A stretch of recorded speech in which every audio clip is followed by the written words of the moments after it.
Hey everyone, welcome to KTAL News Now. I'm your host Anthony Mocklin, and today is Monday. It's the start of a new week, and that means it is weekend recap today, where we will be recapping some of the local and national headlines from the last few days. And our first one involves Representative Cleo Fields, where Congress is on a break right now, so he decided to use his free time to visit each of the 10 districts or parishes in his district to talk about community issues, including in Mansfield, where last week he met in Mansfield to talk about their aging infrastructure and their fears of losing the district. And KTAL's Alexandra Meacham got to speak with him and has more on that.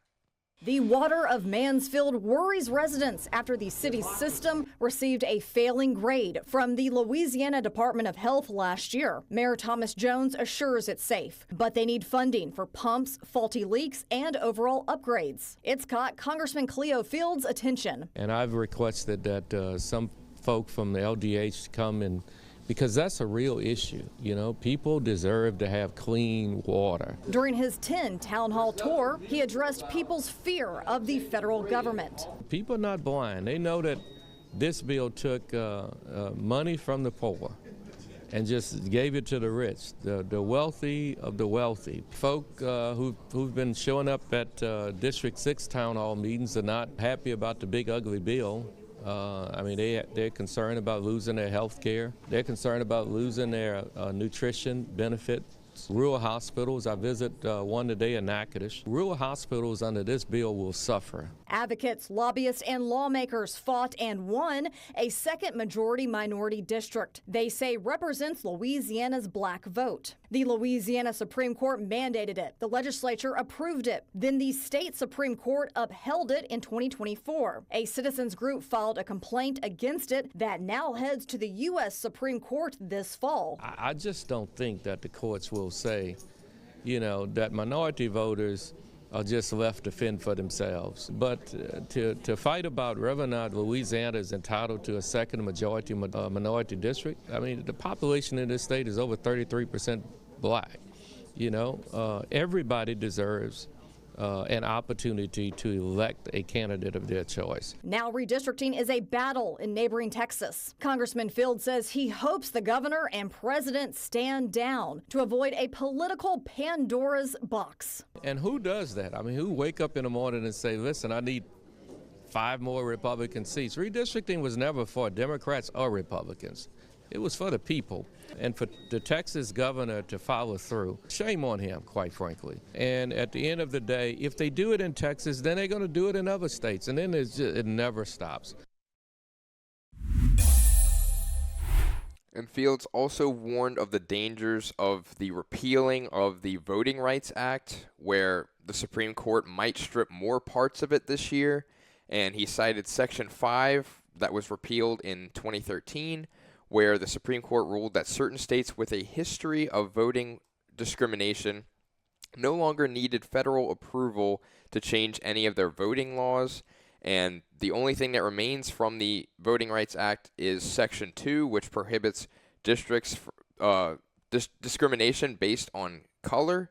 And he said if that gets repealed, then the Voting Rights Act as a whole would essentially cease to exist. But in other Shreveport news, last week an 11-year-old boy accidentally shot himself inside of his home and later died from these injuries. And KTAL's Yalisha Gatewood spoke with a specialist on how to better protect and navigate gun safety. At Red River Range, firearm instructors say the first line of defense is how you store your gun. Number one thing with firearm ownership is proper storage, child prevention. Education with the children is key, but you know, kids are kids, so keep your firearms locked up. Brad Simon, owner of Red River Range, says the cost to secure a firearm may be lower than you think. Depending on the number of firearms that you're trying to secure, if it's just one handgun in the home, you can get a case for less than $50, all the way up to several $1,000s for more multiple gun safes.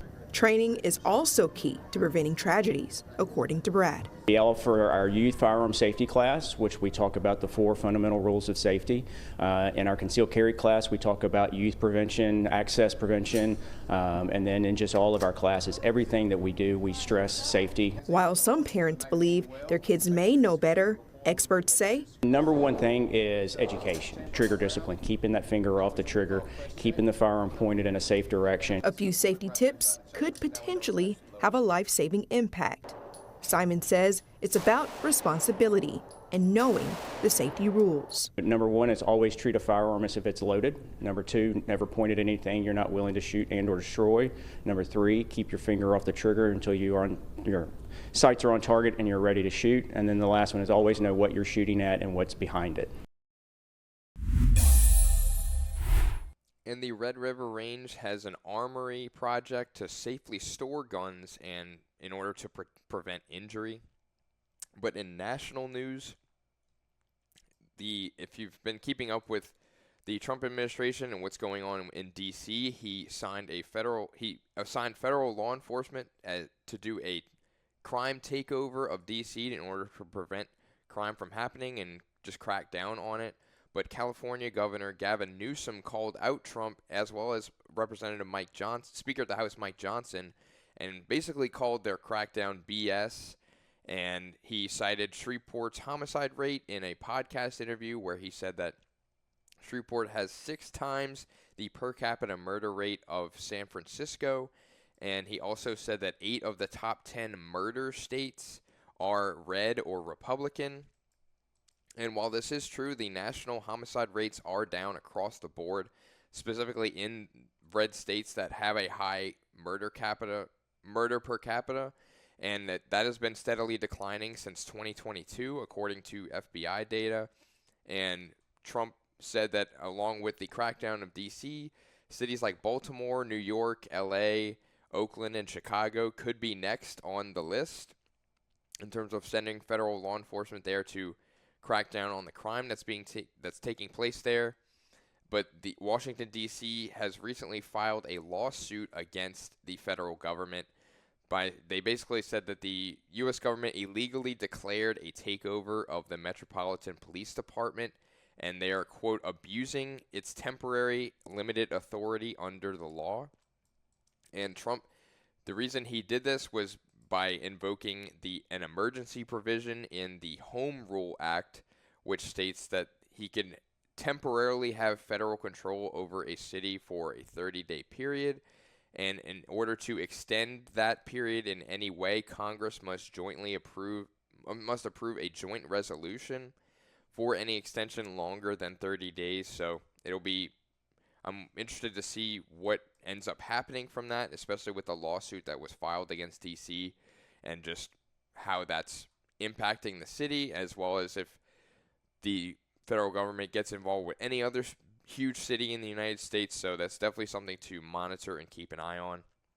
But in more local crimes, specifically in New Orleans, Louisiana, a grand jury indicted New Orleans Mayor Latoya Cantrell on charges of conspiracy, wire fraud, conspiracy to obstruct justice, false statements, obstruction of justice, and false declaration before a grand jury. So that's quite a hefty indictment going against her, allegedly. This has been going on since 2024, when a lawsuit was filed against Latoya Cantrell after the mayor accused a woman of stalking her, where the woman took pictures of her as well as NOPD officer Jeffrey Vappy dining at a French Quarter restaurant. And Jeffrey Vappy was assigned to Latoya's security detail, and he was also indicted on wire fraud, a scheme to defraud the New Orleans Police Department, and false statements to FBI agents. So they are in a lot of hot water. Ever since back in September of 2021, this has been going on. And from that September all the way to March of 2024, Vappy was with Latoya Cantrell on at least 14 trips across the country, including being overseas while drinking and getting plane upgrades, all on the city's dime. So that this has been well documented among their relationship, even though they have both denied any involvement or that they have a relationship with one another. So if Vappy's trips with Latoya alone cost the city of New Orleans at least $70,000. So if either of them are guilty, they each face imprisonment up to 5 to 20 years, as well as up to a $250,000 fine for each of their charges. So if they're indicted or if they're found guilty on multiple charges, I mean, we're talking years and years and years in prison potentially. And that's 5 to 20 years on each of their charges. So the amount that I listed out, if they're, like I said, if they're found guilty on multiple, we are talking a very, very long time of imprisonment for both of them, if not just one of them. But in internet news, I guess national news as well, the popular video game Roblox, which is a web-based game online on a web browser, it is under a lot of heat right now. The Louisiana Attorney General is going after them currently, saying that they are an easy spot for predators to prey on minors and find underage victims. And Dan and Jackie Jovic have more on that situation. Liz Murrell today announced a lawsuit against the online gaming platform, accusing it of failing to protect children. Lawsuit claims Roblox knowingly allowed inappropriate material to thrive on its platform while prioritizing profits over safety. A recent report revealed a group of 3,000 Roblox members openly trading child pornography and soliciting sexual acts from minors. And intentionally fails to provide notice to parents and child users of its extreme dangers.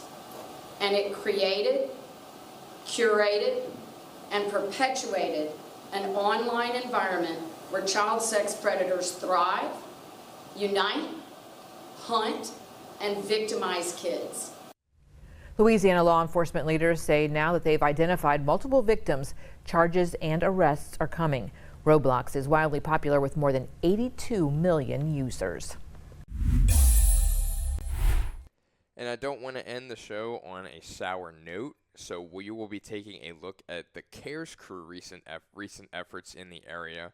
And if you don't know, the Cares Krewe is we pride ourselves on this huge commitment to the community, along with Live Casino, where Cares Krewe and Live in the Community go out in various areas and pay for people's gas, their coffee, their food, or help them with any donations. There was several instances where someone pretty much lost everything in a home fire, and the Cares Krewe helped pay for their new furniture and everything of that nature. So they do a lot of work in the community to ensure that people are paying it forward and we are giving back to the community essentially. So we will take a look at their recent efforts at McAllister's Deli.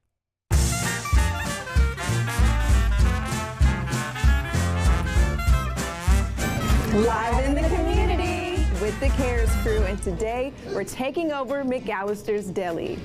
Hey, Erica! Your makeup is beautiful, by the way. You're welcome. What are you gonna get today? My order for me and my significant is that fine? That's fine. We don't care. 2 club wraps and 2 broccoli and cheddar soups. Now what else are we getting? You want some teas? You can't come to McAllister's without the tea. 2 sweet teas. Is fine. What about something sweet? 2 chocolate chip cookies. There we go. 2 chocolate chip cookies. Yes. All right. You got that?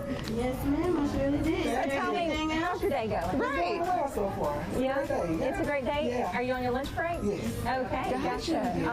What do you think about this little surprise of kindness? It's a blessing. It's a blessing? It's a blessing. I was just telling you, sharing it. Oh, that's I'm a blessing today. Yeah, it's awesome. awesome. Thank y'all so much. So all we ask is you just pass on that kindness I to will. someone else. I will. Hello, how you guys doing? What you guys gonna order? Let me get out your way. No, whatever you want. Whatever you want. You're going to be on TV. What are you gonna order? Choose 2 Chicken salad. A chicken salad? The chicken salad, is that your favorite go-to? Really? And I like that and the fruit salad. Yeah, I love chicken salad. You're going to try the tea out today too, aren't you? Yeah. Yeah, you're gonna need. Have good tea here. Anything else for you today? Are you sure? I'm sure. Are you sure you don't want to eat not a cookie? A cookie would be good. Okay. But Let's get a cookie. Which one do you want? Yeah. Salted caramel. what kind do you want? One salted caramel.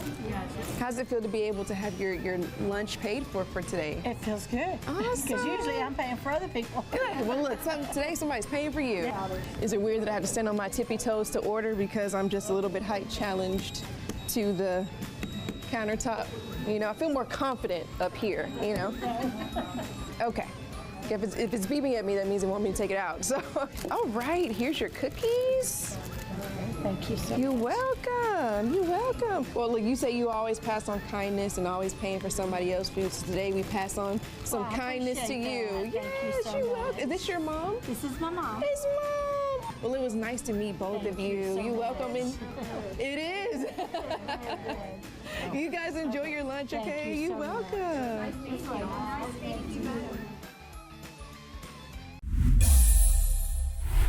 And that was really awesome to see. Like I said, they do so much in the community to give back and just make people's day. I know if somebody paid for my lunch, that would be not a huge burden lifted off, but it would just at least make my entire day, just to know that that's one less thing we have to worry about in a ever-growing, very stressful economy where everything just keeps going up. So it's nice to see that in today's world. So we just need more of that, more kindness. Just be kind to one another, because you never know what somebody's going through, whether it's financially, mentally, that is burdening them. It costs nothing. It costs no effort on your part to just be kind and just smile and just be nice to everybody. And that's something that I try to do every single day. I just try to be a friend to all, and especially you, the audience, where I just want to connect with y'all and just be there for you. If you need anything at all, you can reach me at amocklin@ktalnews.com. If you just have something on your mind, you just want to talk, or if you want to discuss sports, movies, entertainment, anything you want at all. If you have any news stories that you want me to cover or look into more, like I said, you can reach me at amocklin@ktalnews.com. But like I said, we stream on KTAL News now every day, Monday through Friday at 1 p.m. And you can find all of that, as well as our other local breaking and trending stories, on our website at ktalnews.com. You can join us tomorrow for another edition of Tech Tuesday. We have a jam-packed show tomorrow, so stick around. You don't want to miss that. But for now, until then, I'm Anthony Mocklin. Have a great rest of your day, and thank you for joining us.